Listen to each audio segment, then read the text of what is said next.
Hey everyone, it's Lily and Ava, and welcome back to Cases on Camera, where we summarize Supreme Court case decisions so you don't have to. Today we're going to be discussing Brown v. Board of Education, and we've got some legal experts with us to help discuss the details surrounding the case. First off, let's summarize the case. This case started off on a nice fall day. Linda Brown, a 12-year-old girl, was walking to school. In order to get to her segregated school, she had to cross train tracks and some dangerous neighborhoods in Topeka, Kansas. Because of these conditions, Linda's father wanted to enroll her to a school closer to their place of residence, Sumner School.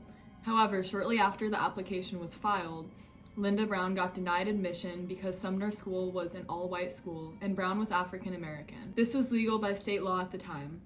The Brown family felt this violated the Constitution and gathered some families in similar situations to sue the Topeka Board of Education.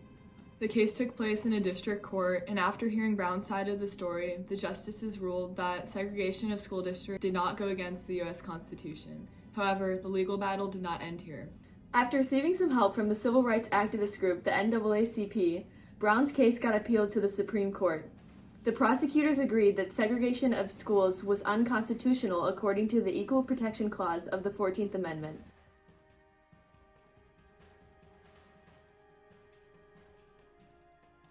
The Supreme Court justices ruled unanimously in favor of Brown's case.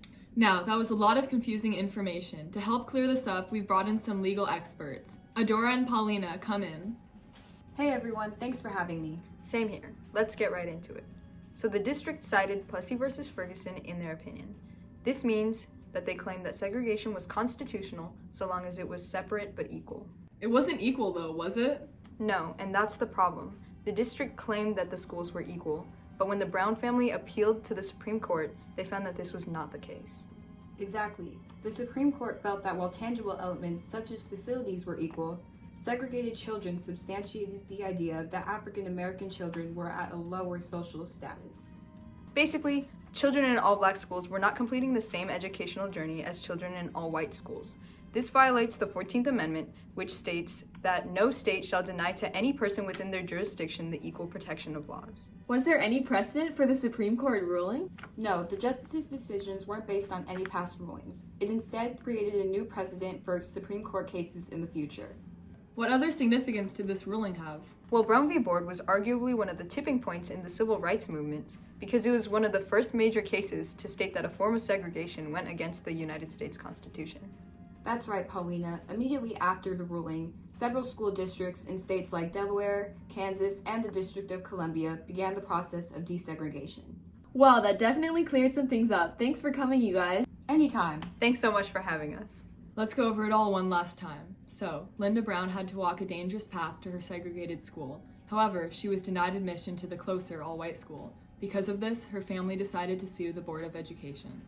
The district court ruled against the Browns, citing Plessy v. Ferguson and claiming that the two schools were equal in most regards. The Brown family did not agree. Therefore, with the help of the NAACP, the case got appealed to the Supreme Court. The Supreme Court ruled unanimously in favor of the Brown family and desegregation. The opinion explained that under the 14th Amendment, school segregation in Topeka, Kansas was unconstitutional. It's also worth mentioning that another case tackled segregation of schools titled Sweat v. Painter, which had its final ruling in 1950. The case centered an African American, Herman Sweat, who was denied admission to law school at the University of Texas because of the color of his skin. That's right, Lily. The justices once again ruled unanimously that this segregation of universities wasn't separate but equal and was therefore unconstitutional. And that's all we have today for Cases on Camera. We hope you learned something and see you next time.